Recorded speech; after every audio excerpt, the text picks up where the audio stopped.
Hello, welcome back to my channel. And today's another niche book review. Not really niche, this is just a local English fiction written by a local author in Singapore. So this is The Punkhawala and the Prostitute by Wesley Leon Aroozoo. And I have to say that the bookseller that I got this book from, she's recommending the right book for me. And of course, this book, based on my own point of view, this book deserves a 5-star. I mean, I enjoy reading this book, and this is the right book for me, even though it's a bit of cliche. Yeah, I think it's a bit cliche because this is yet another book that is historical book that is talking about um it's a hard knock life back then. Yeah, let's get into the reason why I love this book and why I recommend this book. Okay, let's the forget about the fact that this book is a local book. If we read it if I read it as a very generic historical fantasy, yes, it reached its purpose of telling a story. And this story is a dual protagonist story, which is something new, and I like. It's not something new, actually. It's something that I did it as a dual protagonist story.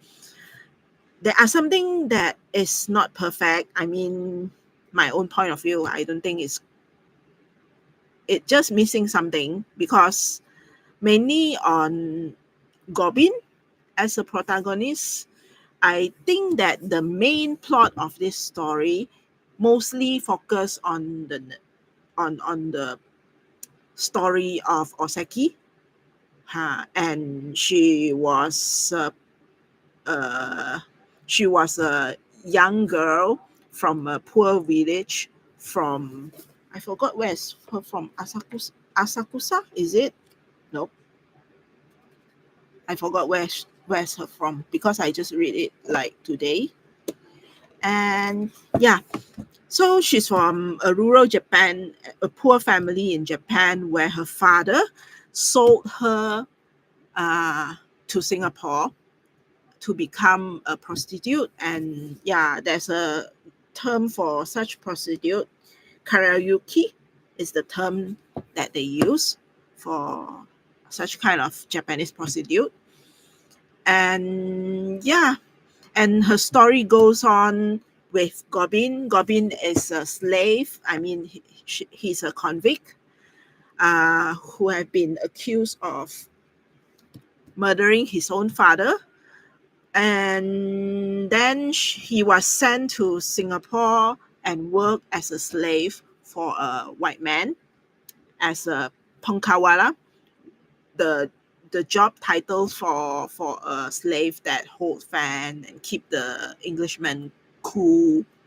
Yeah, so this is also, he is also part of the protagonist in this story.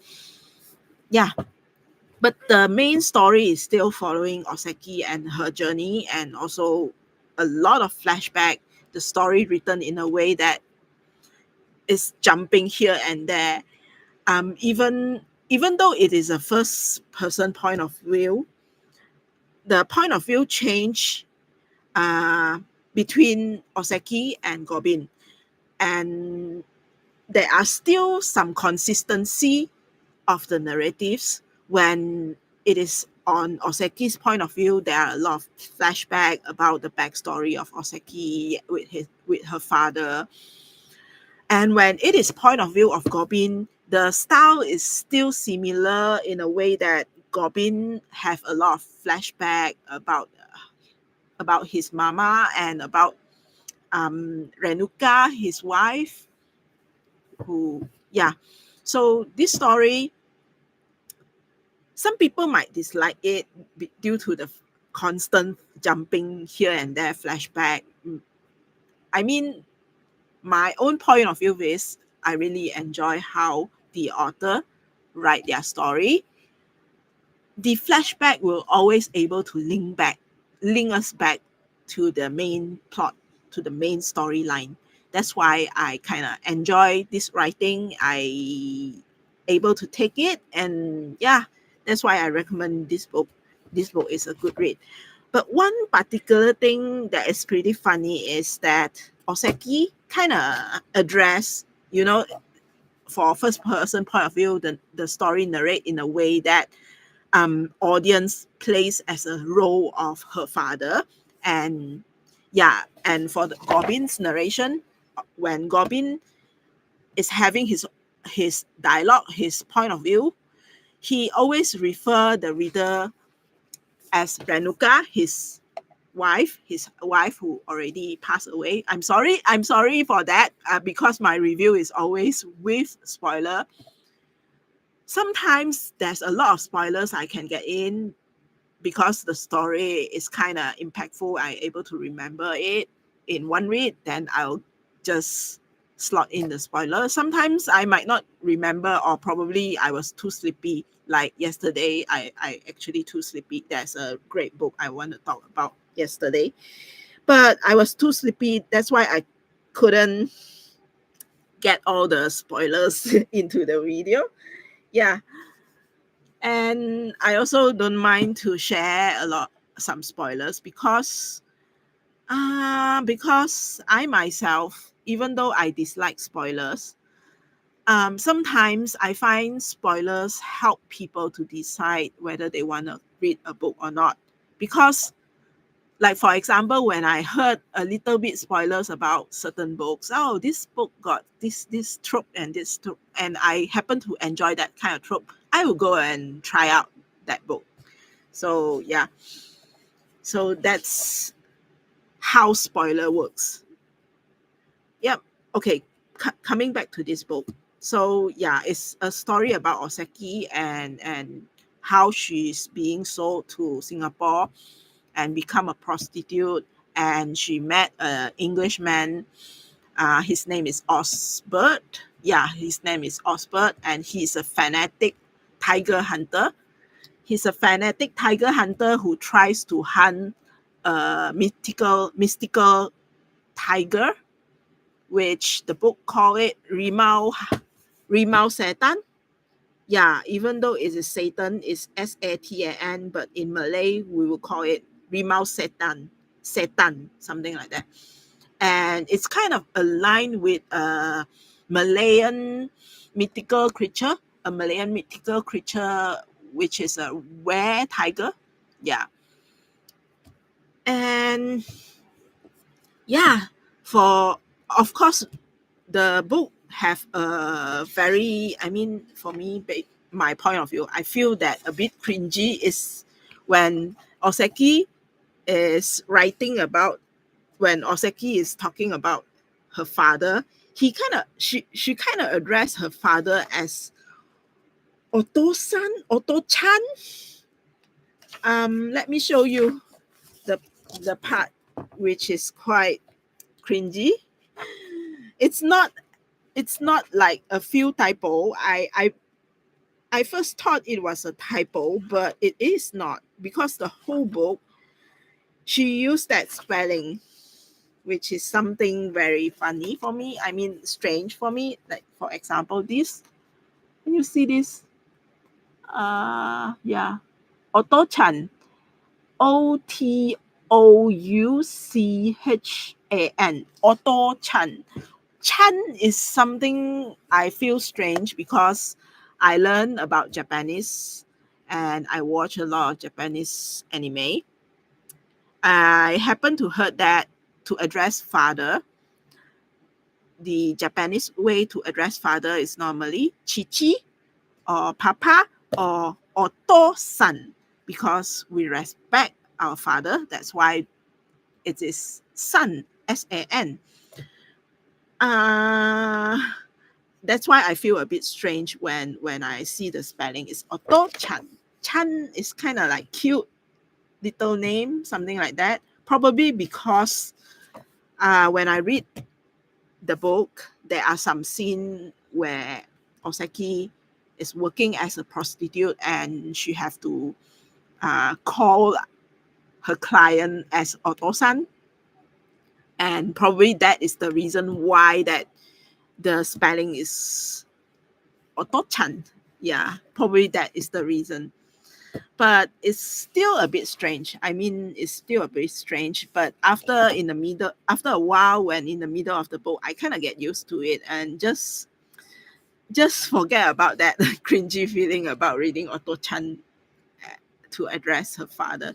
Anyway, back to the main plot of the story. So Osaki is kind of like being sold to Singapore and become a prostitute, and then she met Osbert, an Englishman, crazy about hunting this Rimao Setan, and then in an accident, it's all started that she become a prostitute, and then someone new coming in, and she have to train her.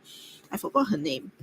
Osaki have to train her to become a prostitute, and this young new girl is kind of remind her of her purpose, of her original purpose, why she's being sold to Singapore and work as a prostitute. So she decided to steal some money to get uh, just to get back to her hometown in Japan. So throughout that event, throughout the event, Gorbin is trying to help her out also, and she got caught by Osborne. She got caught by Osborne while stealing, and Gorbin is trying to help her because she's always abused by Osborne. Sorry, not Osborne, Osbert. So she's always abused by Osbert, and Gorbin is trying to help her. And then Osbert accidentally shoot let out the gunfire and killed her. And then she was left in the forest, and then she was turned into the Rimau Setan. And after that, the story goes that she kind of like come back and revenge. Yeah. So the story mainly, I think the exciting part, the interesting part for me is actually the story of Gorbin and Renuka, his wife.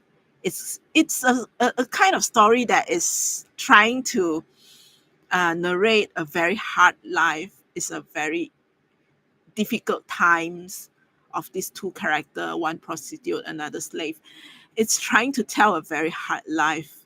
It's trying to squeeze our tears out of our modern, cold, and stale heart.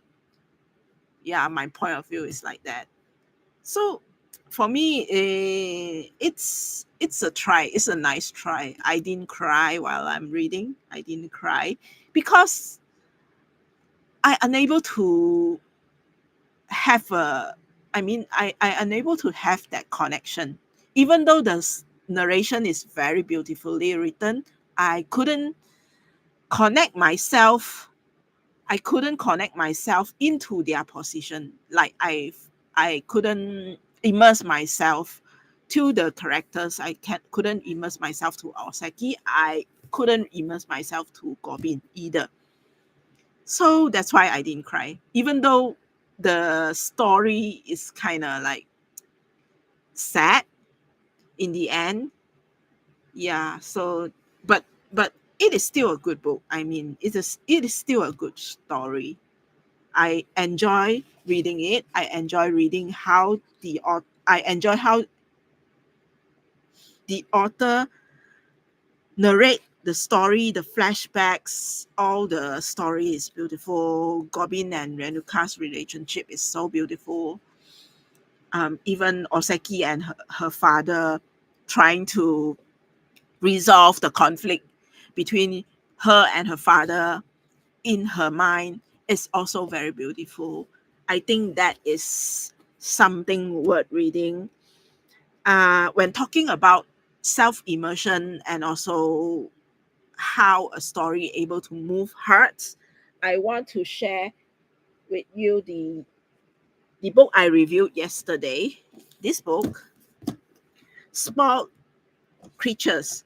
Why it able to make me feel something is because I, as a woman, when I read this book, I have my own hard life. I have my past that is unforgettable and feel sad about and feel very difficult, and get I get to immerse myself into the position of Iris, which is the time, especially the time when Hazel is trying to get her into the cult, and Iris is trying to find an escape for herself of her recent breakup.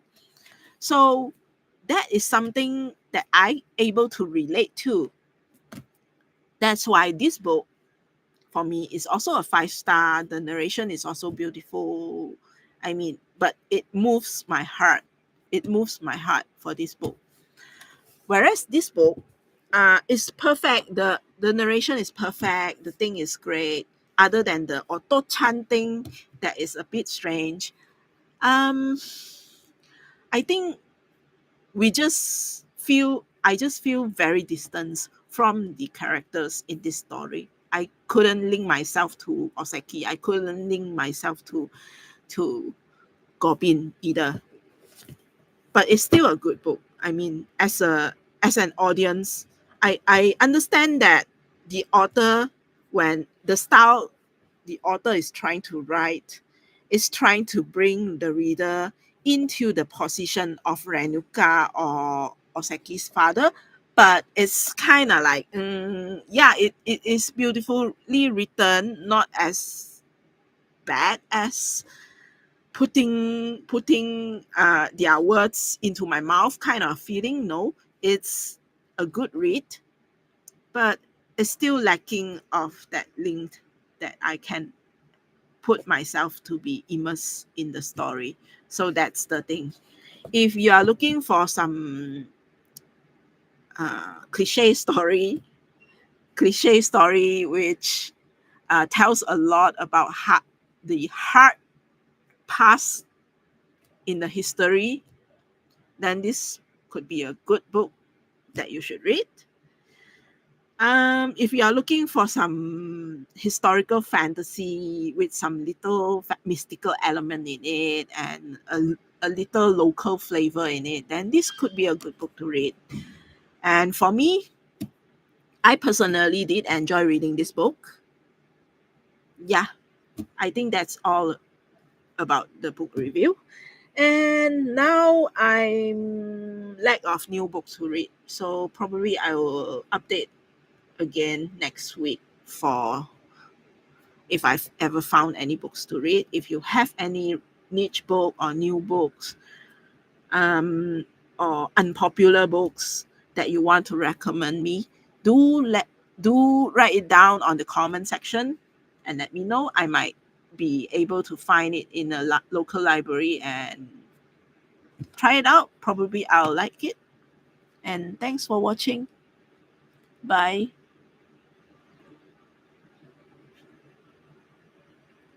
How do I shut down?